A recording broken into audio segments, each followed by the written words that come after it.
Alors, ça c'est un cas d'une trauma oculaire du myope fort, bon, pas très très fort, un peu myope quand même, euh, qui avait été opéré une première fois d'une chirurgie classique, c'est-à-dire pelage classique de la limitante.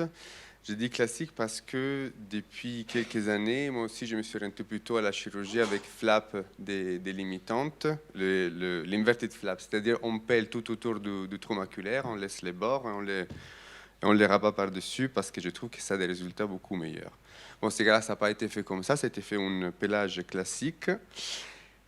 Et on voit l'aspect post-opératoire avec un trou qui s'est réduit de taille, mais il est toujours présent.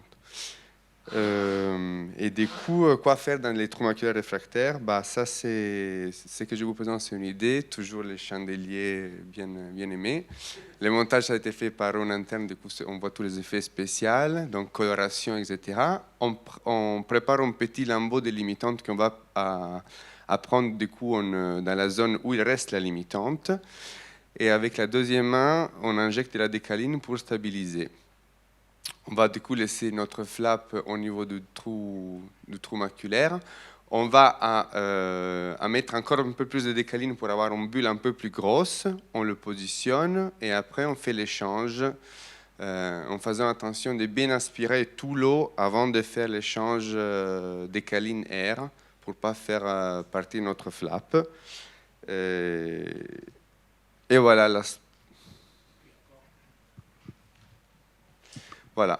On voit ici l'aspect en moins. On voit le trou qui est bouché avec un aspect qui est un peu fibrotique au début.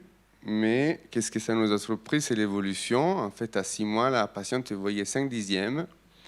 Et j'ai pris ici quelques clichés. On a le cliché, celui-là, qui est le central. Et après, juste au-dessous de la ligne centrale. Et on voit quand même qu'on a une sorte de reconstruction des couches externes, même avec notre plaque de limitante.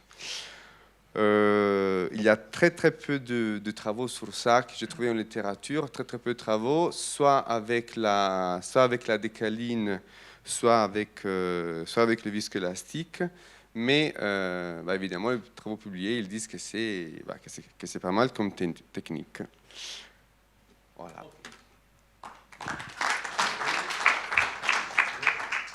Il y a un Portugais qui